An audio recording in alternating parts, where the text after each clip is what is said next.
Hello guys, welcome to movie cancer. Vijay Thalapathy ఇతను తెలియని వ్యక్తి అయితే ఎవరు ఉండరు. సో ప్రభాస్ అన్న తెలుగులో ఎంత ఫేమస్ తమిళ్లో విజయ్ తలపతి అంత ఫేమస్ అన్నమాట. చాలా మూవీస్ తీశారు అండ్ చాలా ట్రోల్స్ కూడా గురయ్యారన్నమాట.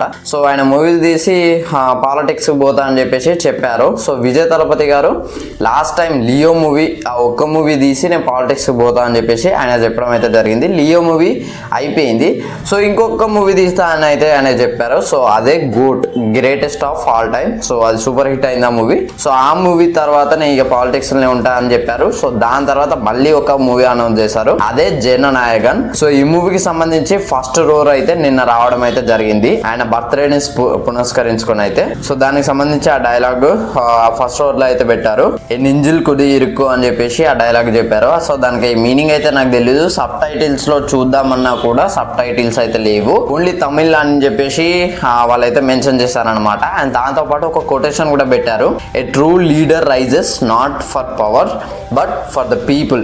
దీనికి అర్థం ఏంటంటే ఒక నిజమైన నాయకుడు ఆ పవర్ కోసం ఎదగడు, జనం కోసం ఎదుగుతాడు అని చెప్పేసి చెప్పడం అయితే జరిగింది. సో ఆయన పోలీస్ క్యారెక్టర్ అయితే చేస్తున్నాడు. పోలీస్ క్యారెక్టర్ ఆయన కొత్త కాదు, జిల్లా మూవీ చేశాడు, తుపాకీలో పోలీస్ క్యారెక్టరే అండ్ పోలీసోర్లో కూడా పోలీస్ క్యారెక్టర్ అనమాట.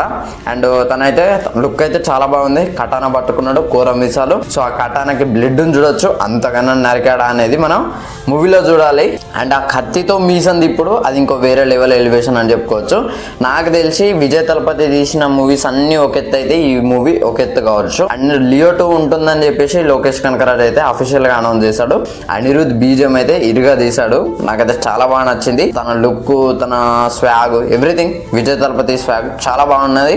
అండ్ రిలీజ్ డేట్ అయితే 9th January 2026 కి అయితే మూవీ రాబోతుంది. సో సంక్రాంతి సందర్భంగా అయితే మూవీ రాబోతుంది అన్నమాట. సో సంక్రాంతి బరిలో ఈ మూవీ కూడా ఉంటుంది. ఆ టైంలో Leo and Bhagavanth Kesari and రవితేజకు సంబంధించిన ఒక మూవీ అయితే రావడం జరిగింది. సో అందులో లియో విజయం సాధించింది. మరి ఈ జనవరిలో చాలా మూవీస్ అయితే ఉన్నాయి. సో మరి విజయం సాధించదా అనేది రిలీజ్ అయిన తర్వాత చూడాలి. అండ్ ఈ లాంగ్వేజెస్ వచ్చేసరికి ఈ మూవీ ఓన్లీ తెలుగు, తమిళ్, కన్నడ, హిందీలో మాత్రమే రిలీజ్ అవుతుంది. సో పాన్ ఇండియా అంటే అర్థం ఏంటంటే పాన్ ఇండియా ఏవైనా 5 లాంగ్వేజ్ లో రిలీజ్ అయితే దాన్ని పాన్ ఇండియా మూవీ అంటారు. మరి దీన్ని కూడా పాన్ ఇండియా అంటున్నారు, బట్ ఇందులో మలయాళం అయితే మెన్షన్ చేయలేదు. మరి వారేం పాపం చేస్తారో నాకైతే తెలీదు.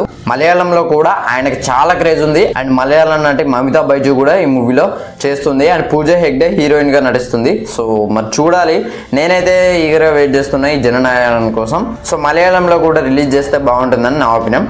సో ఇది ఫ్రెండ్స్ ఓవరాల్ గా జననాయకన్ ఫస్ట్ రోడ్ రివ్యూ అయితే. సో వీడియో కనుక నచ్చినట్లయితే లైక్ చేయండి, షేర్ చేయండి, కామెంట్ చేయండి.